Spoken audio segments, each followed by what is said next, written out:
Hello everyone and welcome back. Today we're taking a look at Percy's Chocolate Crunch. A pretty interesting release, nothing too great or special, but it's a pretty important release nonetheless. So without any hesitation, let's get right into it. Now you'll probably notice that there's no set dressing here. One, I don't really care because this release isn't that spectacular. I don't think it's I wouldn't say it's bad, it's just not that good. And also, my basement is kind of a mess right now, so it'd be kind of hard to make a set. But anyways, I have the VHS of this, but I'm not going to be comparing it because I don't care and I'm lazy and I didn't bring it down with me. So we're just going to take a look at the DVD here. So let's get right into it. So this was the first Thomas and Friends release of 2003, released February 25th of 2003. Same day as Thomas and his friends help out, which we'll look at next week. And yep, I have seen this reprinted before. There's actually a version of this with like new artwork, which is kind of interesting. I don't really like those kind of releases. Those ones on like the one card formats where they change all the names and stuff. I don't like those. I prefer the originals because this one is just more visually appealing, but the stories, we'll get into that later. But anyways, if we look further into the release here, you'll notice a couple of interesting things, I'm hoping. So this is kind of a weird thing that people have pointed out before, but the background color here tends to blend in with the border here. This isn't really prevalent that much on the VHS, but I just wanted to know on the DVD it kind of blends together. So you got, I honestly don't really like this green. The color green they chose for this is just not that interesting in my opinion. Wish they would have gotten the exact same green of Percy, but that's okay, I guess. Maybe a little darker, I don't know. We got the Thomas logo, Percy's Chocolate Crunch. I do really like the fact that Chocolate Crunch is in brown, and then you get to see a bit of yellow behind it in other Thomas adventures. That's good. We don't have to change the title at all. You got chocolate covered Percy down there. That was a great choice instead of putting regular old normal Percy on there. And then Gordon from Gordon Takes a Tumble. So already this poster art gets an A+. I mean, you got a special edition of the character that actually appeared in an episode and a screenshot from an episode that's actually on this release, so good job on you, Anchor Bay. There's no Hit Entertainment indication on the front. I don't think they ever did that. But once you get to the back, we will notice that it does say Hit Entertainment. Because, ladies and gentlemen, this is the first Thomas and Friends release put out by Hit Entertainment. I believe they bought the franchise in late 2002, and in 2003 they're like, yeah, just pull it up. They're probably like, oh, you got Salty Secret ready, okay, put that out as yourself, and then we'll put out the rest. So, I don't know, it's kind of weird there. You got all this on the side here. I like that this is still retaining the brown for Chocolate Crunch. Yep, I kind of wish we got the characters' cartoons, like a chocolate-covered Percy for the side. That would have been really cool, but oh well. That is from Middle Engine, and that is from Gordon Takes a Tumble. Interesting that they both featured James. Storyteller Alec Baldwin. I'm going to get into it later, but these stories are... Half of the release is good, half of it is not.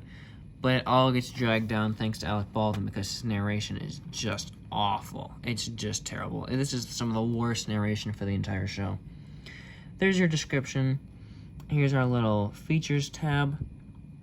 So we got Thomas Tells a Lie, which is a story. The Sodor Superstars Hall of Fame, which is actually a really, really cool bonus feature. Sing-along song, that is Little Engines, I believe.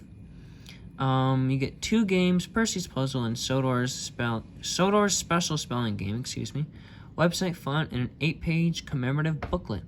Now, we don't have the book in here. As you can see, it's empty, but I will mention this is the only release, to my knowledge, that had the booklet, like, horizontally, or I get confused between vertical and horizontal, but it was basically like this. All the normal ones are laid out like this, but this one was laid out like this. Interesting, I just thought I'd bring that up.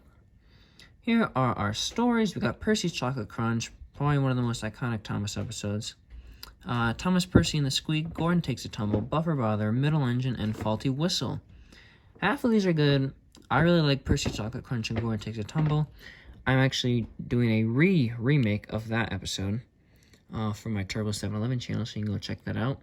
In, I'd say, probably around a week, maybe. Buffer Brother and Middle Engine are really bad as well. Thomas, Percy, and the Squeak is also pretty bad. But these 3 episodes are like some of the worst of Season 6.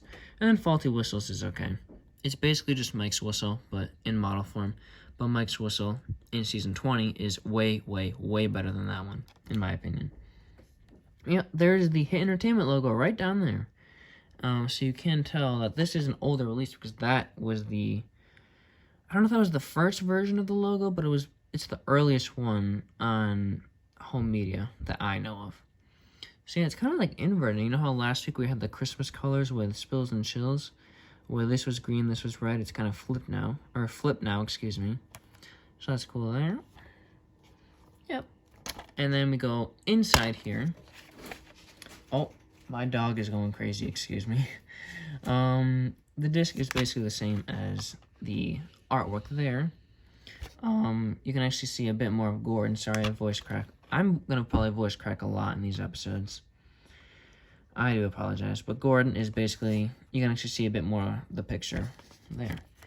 And there's that little dash under the P there, so we know that this is from that one thrift store that Spills and Chills and Racist Rescues and Runaways came from, as well as many more to come.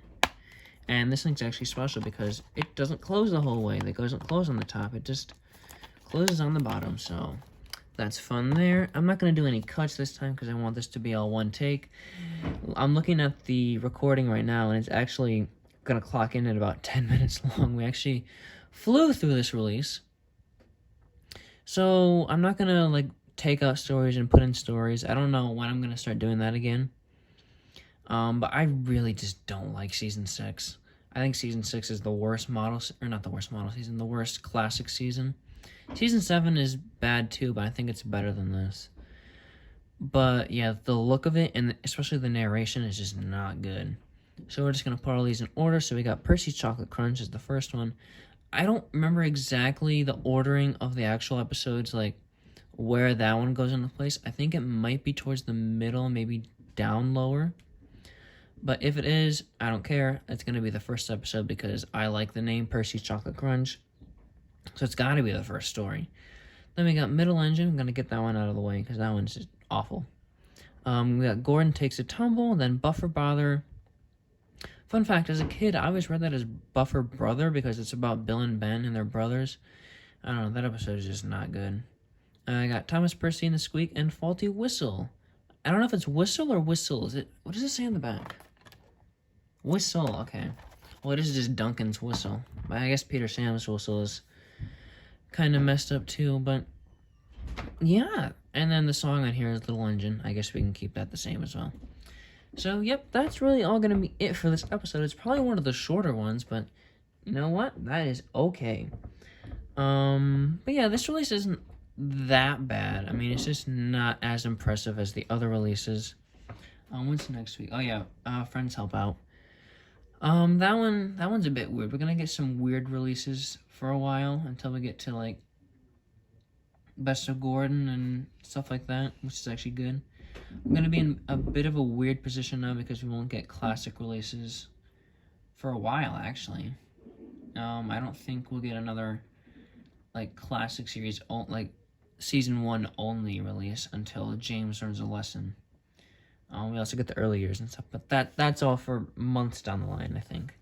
I'm pretty sure. Yeah, that's going to be it for this release. Overall, it's okay. I mean, I didn't change it a whole lot. I just put everything in order because I like everything to be in order. So, yeah. Enough of me rambling. Thank you guys again so much for watching. Sorry if this one wasn't up to your expectations as they usually are. I'm just kind of slammed right now. I'm pretty busy and my basement is absolutely trashed. So, yeah, that's all for me, and I'll see you guys next week with Thomas and his friends help out.